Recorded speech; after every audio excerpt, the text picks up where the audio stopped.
लो जी शाम का चारा पा देन लगे जी मझां चोलियां जी हुण पट्ठे पाउण दे जी आ कहना मेरी वीडियो बना रहे है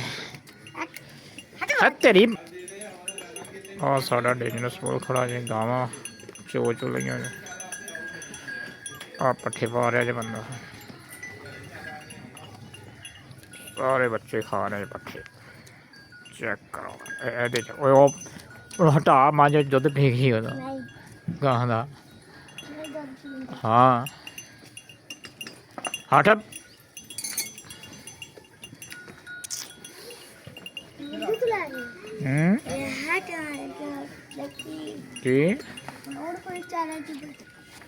ला दे पट्ठे पई ला दे पट्ठे बच्चा पट्ठे ला लिया जी बाहर मशीन जी खराब हो गई अज दाने कढ़ने वाली तो ट्रैक्टर बाहर खड़ा है रूसी ट्रैक्टर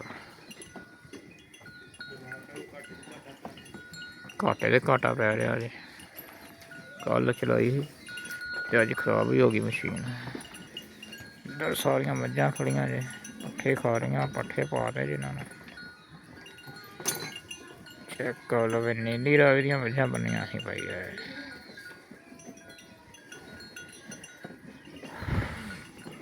अच्छे पट्ठे पा रहे जी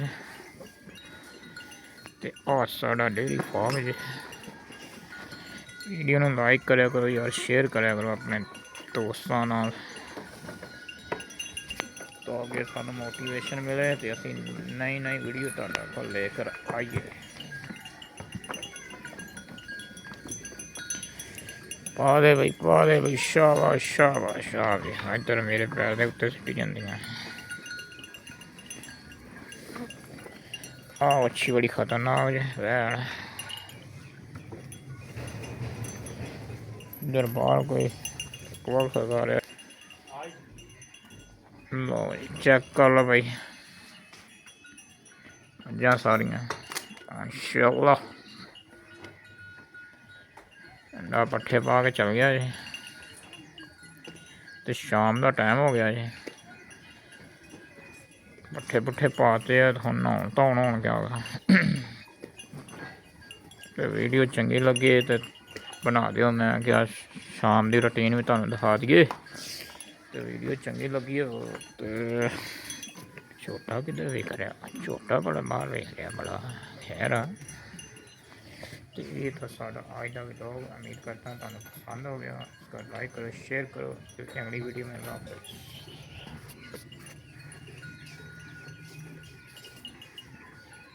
व्यू देख लो भाई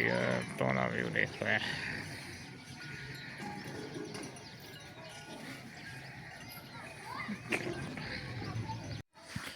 लो जी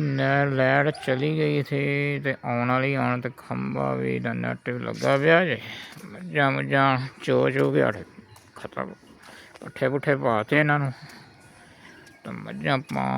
पट्ठे पुट्ठे खा के तो बह गई सारिया झोटा ही खत्ते झोटा ने झोटी झोटा तो बैठा मस्तियां खारिश कर रही है मझां सारिया बह गई गावां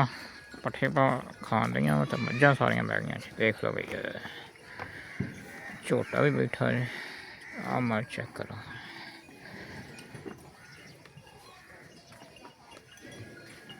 बाहर ट्रैक्टर खड़ा हुआ क्योंकि मशीन खराब हो गई तो ट्रैक्टर बाहर खड़ा हुआ चेक करो भाई भाई चक्की भी लाई है घरे ही ट्रैक्टर इधर खड़ा है